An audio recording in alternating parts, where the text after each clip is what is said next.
So ஒரு வழியாக எல்லாருமே வெயிட் பண்ண அந்த தருணம் சக்ஸஸ் பண்ணி முடிச்சிட்டோங்க. என்னங்க எல்லோரும் எப்படிங்க இருக்கீங்க? நல்லா இருக்கீங்களா?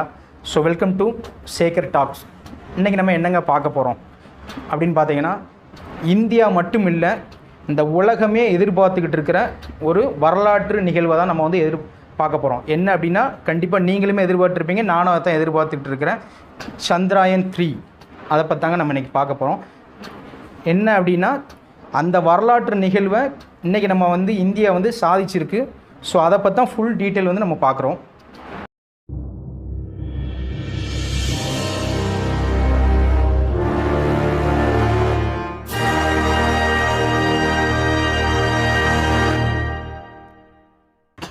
ஸோ ஒரு வழியாக வந்து இந்தியா வந்து விண்வெளி ஆராய்ச்சியில் ஒரு மைல் ஸ்டோனை நோக்கி தான் இன்றைக்கி நம்ம பயணம் பண்ணிக்கிட்டு இருக்கோம். அது உங்கள் எல்லாருக்குமே நல்லாவே தெரியும். ஸோ ஆல்ரெடி 4 வருஷத்துக்கு முன்னாடி கொஞ்சம் பேக்கு நம்ம போய் பார்க்கணும்ல. 2019 பார்த்தீங்கன்னா சந்திராயன் 2 அதில் வந்து நம்ம வந்து தோல்வி அடையலை. ஒரு சின்ன சர்க்கிள் தான் அது வந்து நமக்கு தோல்வின்னு ஏற்றுக்க முடியாது. ஏன் அப்படின்னா, இன்றைக்கி நம்ம நிலாவில் இறங்க போகிறோம். எத்தனை மணிக்கு? இந்திய நேரப்படி 6:04 மணிக்கு, மாலை 6:04 மணிக்கு நம்ம தரை இறங்குறதா இஸ்ரோ எல்லாருமே வந்து ஒரு எக்ஸ்பெக்டேஷன் வச்சுருக்கோம் இல்லையா? அப்போ நம்மளை வார்ம் வெல்கம் பண்ணாங்க ஒருத்தர் வேணும்ல. ஆல்ரெடி நம்ம 4 வருஷத்துக்கு முன்னாடியே நம்ம அனுப்பிச்சிருக்கோங்க.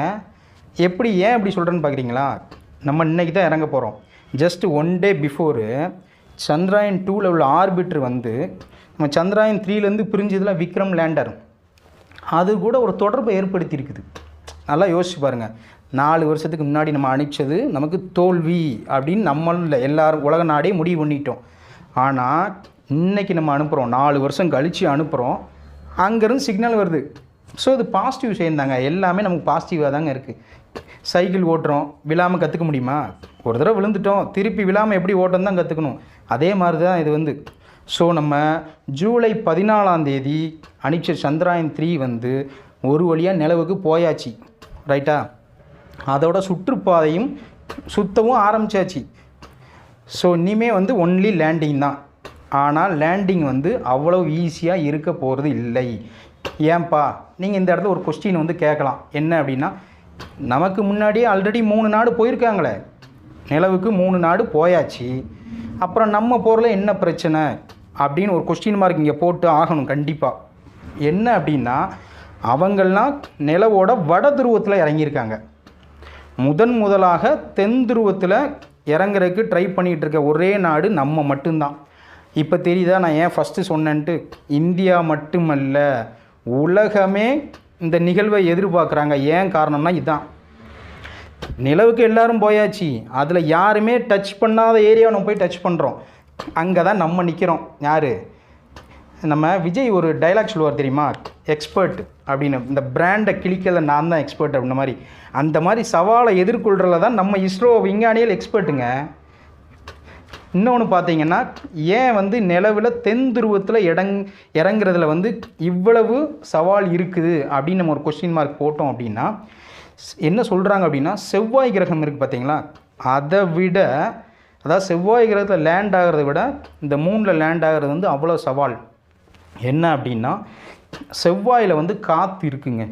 அந்தளவு காற்று நம்ம நிலாவில் இல்லை. ஏன் அப்படின்னு நாங்கள் நம்ம கேட்கணும்ல.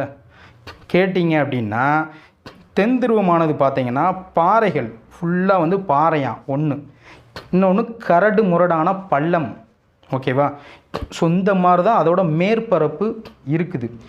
இது மட்டும் இல்லாமல் புவியீர்ப்பு விசை இருக்குது பார்த்தீங்களா, அது பார்த்தீங்கன்னா பூமியில் இருக்கிறத விட 1/6 குறைவு. நல்லா புரிஞ்சுக்கோ, 1/6 சொல்லலை, 1/6 குறைவு. அப்போ லேண்டிங் ஆகிறது எவ்வளோ கஷ்டம். ஏன் இந்த மாதிரி இருக்குது? தென் துருவம் மட்டும் ஏன் இந்த பிரச்சனை இருக்குது அப்படின்னு பார்த்தா, இங்கே வந்து கடுமையான சீதோஷ்ண நிலை, அதாவது காலநிலை அப்படின்னு சொல்கிறோம் பார்த்தீங்களா, அந்த காலநிலை வந்து இங்கே வந்து -230 டிகிரி செல்சியஸ். திரும்பவும் சொல்கிறேன், -230 டிகிரி செல்சியஸ். நல்லா புரிஞ்சுக்கோங்க. -1, 2 போகிறதுக்கே நம்ம ஊட்டி கொடைக்கானல்லையே பனி பெய்யுது, ரைட்டா? அப்போ -230 இருந்தால் அங்கே ஒரு எலக்ட்ரானிக் டிவைஸை இறக்க முடியுமா? ஃபஸ்ட்டு இறக்குனா அது எப்படி ஒர்க் ஆகும்? நிறைய விஷயங்கள் இருக்குல்ல.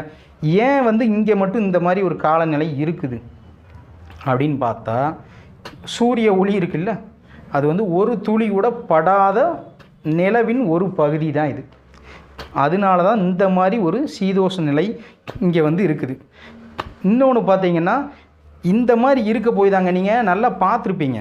பொதுவாக எல்லாருமே வந்து பௌர்ணமி இருக்குல்ல, பௌர்ணமி அன்றைக்கி பார்த்திங்கன்னா நிலா எவ்வளோ பெருசாக நமக்கு தெரியும். அன்றைக்கி வந்து நமக்கு ஒரு சில்னஸ் தெரியுமா அந்த நிலா வெளிச்சத்தில். மேபி இந்த 230 சொல்கிறாங்களா மைனஸ், இதனால தான் நமக்கு அப்படி இருக்கணுமோ அதுவும் தெரிலைங்க. யாருக்காவது தெரிஞ்சால் கமெண்ட் செக்ஷனில் கமெண்ட் பண்ணுங்கள் அதையும் வந்து. அதாவது வளிமண்டலமற்ற நிலவில் விண்கலத்தை மெதுவாக தரையிறக்குறதுங்கிறது தான் மிகவும் சவாலான விஷயம் அப்படிங்கிறதான் இங்கே வந்து மெயினான பாயிண்ட்டு நான் சொல்ல வர்றதுங்க. இன்னொன்று என்னென்னா, ஒருவேளை வளிமண்டலம் காற்றும் இருந்திருந்தால் என்ன பண்ணியிருக்கலாம் அப்படின்னு பார்த்தீங்கன்னா, பேராசூட் இருக்குல்ல, அது மூலமாக பலூன் மூலமாக நம்ம ஈஸியாக, நான் எப்பயும் சொன்ன மாதிரி தான், சேஃப் அண்ட் சாஃப்ட் லேண்டிங் அசால்ட்டாக பண்ணிட்டு போயிருக்கலாம். பட் அந்த மாதிரி எந்த ஒரு விஷயமும் இல்லை. ஆனால் இவ்வளோ ஒரு சிக்கலான ஒரு பகுதி, ரைட்டா? ஏன் நிலாவில் எங்கேயோ போய் இறங்கி நம்ம வந்து ரிசர்ச் பண்ண ஆரம்பிச்சிருக்கலாம். ஏன் வந்து இந்த இடத்துல பர்டிகுலராக நம்ம போய் இறங்குறோம் அப்படின்னு கேட்டோம் அப்படின்னா, இந்த இடத்துல தண்ணி கண்டுபிடிச்சிருக்காங்க. நீர் ஆதாரம், பூமியில் எப்படி நீர் ஆதாரம் இருக்குதோ அதே மாதிரி இந்த தென் துருவத்தில் வந்து நீர் ஆதாரத்தை வந்து கண்டுபிடிச்சிருக்காங்க இஸ்ரோ விஞ்ஞானிகள். ஸோ இந்த நீர் ஆதாரம் இருக்கும்போது என்ன அப்படின்னா, ஈஸியாக வந்து தண்ணியை பிரிச்சிட்டோம் அப்படின்னா, ஹைட்ரஜனை வந்து பார்த்திங்கன்னா ராக்கெட்டுக்கு வந்து நம்ம ஃபியூலாக யூஸ் பண்ணிக்கலாம், ரைட்டா? ஆக்சிஜனை வந்து ஈஸியாக சுவாசிச்சிக்கலாம். இது மட்டும் இல்லாமல் நிலவோட தென் துருவம் சவுத்து போலில் எங்கே லேண்ட் ஆக போகிறோம் அப்படின்னு பார்த்தீங்கன்னா, அந்த இடத்து பேர் நான் சொல்கிறேன் பாருங்கள், மான்சினஸ் யூ அப்படிங்கிற பள்ளத்துக்கிட்ட தான் வந்து நம்ம வந்து லேண்ட் ஆகிறதா வந்து இஸ்ரோ விஞ்ஞானிகள் வந்து முடிவு எடுத்திருக்காங்க இப்போ வரைக்கும்.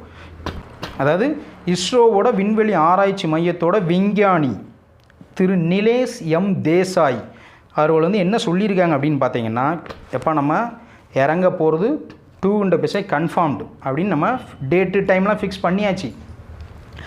ஆனால் இறங்குறதுக்கு 2 மணி நேரத்துக்கு முன்னாடி நம்ம ஒரு சோதனை பண்ணுவோம்ல, ஒரு ஃபஸ்ட்டு வந்து ஒரு விஷயம் பண்ணுறதுக்கு முன்னாடி ஒரு சோதனை ஓட்டம்னு சொல்லுவோம்ல, அது மாதிரி ஃபைனல் ஸ்டேஜில், ஏன்னா 40 நாள் வெயிட் பண்ணியிருக்கோம் அதுக்காக, 1 நாள் 2 நாளில் 4 வருஷம் வெயிட் பண்ணி அதுக்கப்புறம் 40 நாள் வெயிட் பண்ணியிருக்கோம். பண்ணதுனால கடைசி 2 மணி நேரத்துக்கு முன்னாடி அந்த லேண்டரோட ஆரோக்கியம்லாம் எப்படி இருக்குது ஒன்று, ஓகேவா? அங்கே நிலவோட காலநிலை அண்டு சூழ்நிலை எப்படி இருக்குது, லேண்ட் பண்ணுறதுக்கு கரெக்டான காலநிலை இருக்குதா, சூழ்நிலை இருக்கான்னு நாங்கள் செக் பண்ணுவோம்.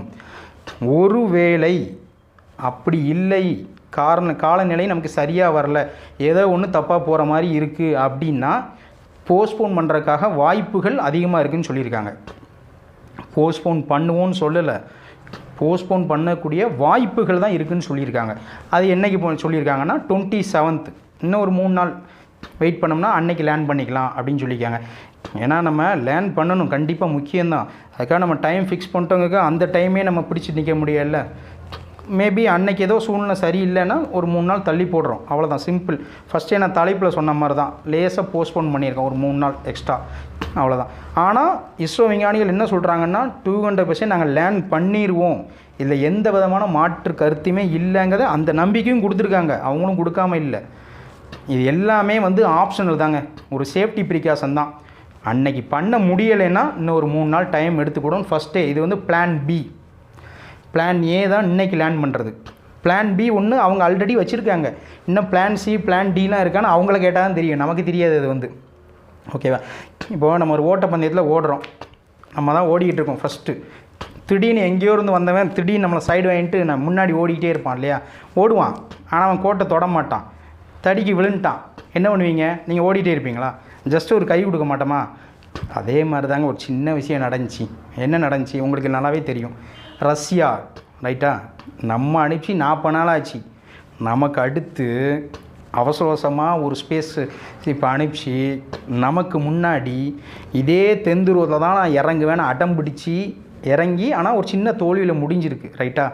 நம்ம அவங்களுக்கு கை கொடுப்போம், தப்பு இல்லைங்க. வந்தாரே வாழ வைக்கும் தமிழ்நாடு மாதிரி வந்தாரே வாழ வைக்கும் இந்தியா தான். இதெல்லாம் மாற்றுக்கிறதே கிடையாது என்றைக்குமே. இதுக்கு வந்து ஆப்ஷன்லே கிடையாது. இந்த டைலாக்குக்கு வந்து விழுந்துட்டாங்க அவ்வளோதானே. ஃபீனிக்ஸ் பறவை மாதிரி அவங்களும் எந்திரிச்சு வரட்டும், அவங்களும் வந்து இதே இடத்துல லேண்ட் ஆகட்டும் நமக்கு அடுத்து. தப்பு இல்லை, அவங்களும் ரிசர்ச் பண்ணட்டும், நமக்கு இன்னும் நிறைய விஷயங்கள் தெரியட்டுமே. இதனால் ஒரு பிரச்சனை இல்லை. ஸோ நம்ம அவங்கள மோட்டிவேட் தான் பண்ணுறோம். எப்போ ரஷ்யா ஃபீனிக்ஸ் பறவை மாதிரி மேலே வாங்கன்னு தான் சொல்கிறோம். ஏன் எங்களுக்கு போட்டியாக வந்தீங்க, அவங்களுக்கு தோல்வி அடைஞ்சிட்டு நம்ம சொல்லலை எந்த விதத்துலையுமே. ஓகேவா? ஸோ நமக்கு போட்டியே எத்தனை பேர் வேணாலும் வரட்டும். நமக்குன்னு உள்ள ஒரு திறமை இருக்குது இஸ்ரோ விஞ்ஞானிகளுக்கு, அவங்க என்னென்னு காமிச்சிக்கிடுவாங்க. ஓகே, இன்னொன்று இந்த இடத்த நம்ம பதிவு பண்ணியே ஆகணும். நம்ம வந்து 4 வருஷத்துக்கு முன்னாடி தான் நிலவுக்கு போயிருக்கோம். ரைட்டா? ஆனால் ரஷ்யாவையும் நம்ம சும்மா சாதாரணமாக சொல்லக்கூடாதுங்க. 47 வருஷத்துக்கு முன்னாடியே அவங்க நிலவுக்கு போயிருக்காங்க. அவங்களும் லேஸ்பட்ட ஆள்லாம் இல்லை. என்னைக்கு போயிருக்காங்க அப்படின்னு பார்த்தீங்கன்னா 1976ஆம் ஆண்டே போயிருக்காங்க. அதாவது ரஷ்யாவை உள்ளடக்கி வந்து சோவியத் ஒன்றியமாக இருந்துச்சுல, அப்போ வந்து லூனா 24 அப்படிங்கிற ஸ்பேஸ் இப்போ வந்து அவங்க வந்து நிலவுக்கு அனுப்பிச்சிருக்காங்க. அவங்க மேபி அதுக்கு அடுத்தடுத்து அவங்க வந்து கண்டினியூ பண்ணியிருக்கலாம். என்றைக்கே வந்து இன்றைக்கி நம்ம சொல்லுவோம்ல, நம்ம ஒரு விஷயம் பண்ணாமே இருப்போம், இன்னொருத்தர் பண்ணுற பார்த்து நமக்கு ஒரு மோட்டிவேஷன் வரும்ல, எப்போ நம்ம தான் ஃபஸ்ட்டு பண்ணோம், நமக்கு நம்ம இனிமேல் பூஸ்டாக பண்ணலான்ற மாதிரி. அது மாதிரி தான் அவங்க திடீர்னு சடனாக ஆரம்பிச்சிருக்காங்கன்னு நினைக்கிறேன். ஆனால் 47 வருஷம் கழித்து தோல்வி அடைந்தது வந்து உண்மைக்குமே எனக்கும் வருத்தம் தாங்க. என்னதானாலும் நமக்கு போட்டியாக வந்தால் கூட அது வருத்தம் தான். அவங்களுமே வின் பண்ணட்டும், அவங்களுமே இறங்கட்டும். எல்லா நாடுகளுமே இறங்கி புதுசாக அங்கே என்னதான் இருக்குன்னு கண்டுபிடிப்புங்க. மெயினாக வந்து தண்ணி இருக்கனால அங்கே என்ன அப்படின்னா மனிதர்கள் வாழக்கூடிய சாத்தியக்கூறு இருக்குதா ஒன்று. அண்டு பல மில்லியன் ஆண்டுகளுக்கு வந்து சூரிய ஒளியே அங்கே பெருசாக படாத ஒரு மேற்பரப்பு அப்படிங்கனால அங்கே உள்ள அதாவது நம்ம பகுப்பாய்வு அங்கே அந்த இடத்துல நம்ம கெமிக்கல் அனாலிசிஸ் பண்ணும்போது சூரிய குடும்பத்தை பற்றி இன்னும் நிறைய விஷயம் வந்து நமக்கு தெரிய வருங்க. டோட்டலாகவே ஒருவேளைன்னா இல்லை, நம்ம லேண்ட் ஆகிட்டோம் அப்படின்னா நிலவுக்கு போகிற 4வது நாடு அப்படிங்கிற பெருமை முதல்ல இந்தியா கிடைக்கும். இன்னொன்று பார்த்தீங்கன்னா நிலவோட தென் துருவத்தில் லேண்டான முதல் நாடு அப்படிங்கிற பேரும் நமக்கு கிடைக்கும். அதுக்கடுத்து தென் துருவத்தில் இல்லை, நிலவிலேயே சேஃப் அண்ட் சாஃப்ட் லேண்டிங், ஃபஸ்ட்டே நான் சொன்ன மாதிரி சேஃப் அண்ட் சாஃப்ட் லேண்டிங் பண்ண முதல் நாடு அப்படிங்கிற பேரும் நமக்கு கிடைக்கும். ஸோ ஒரு வழியாக எல்லாருமே வெயிட் பண்ண அந்த தருணம் சக்ஸஸ் பண்ணி முடிச்சிட்டோங்க. ஒரு வழியாக நம்ம லேண்ட் ஆகிட்டோம். அதாவது இதுக்கு எப்படி சொல்லலாம் அப்படின்னு பார்த்தீங்கன்னா, இந்த இடத்துல நான் இவர் பேரை சொல்லலை அப்படின்னா தான் தப்பாக இருக்கும். ஏபிஜே அப்துல் கலாம் சார் அவரோட 2020 அவர் சொன்னார்ல ஒரு கனவு அப்படின்ன மாதிரி, நம்ம இந்தியா வல்லரசு ஆகணும் அப்படின்ன மாதிரி அந்த பயணத்தை நோக்கி நம்ம முதலடி எடுத்து வச்சுருக்கோம் தான் நான் சொல்லுவேன்.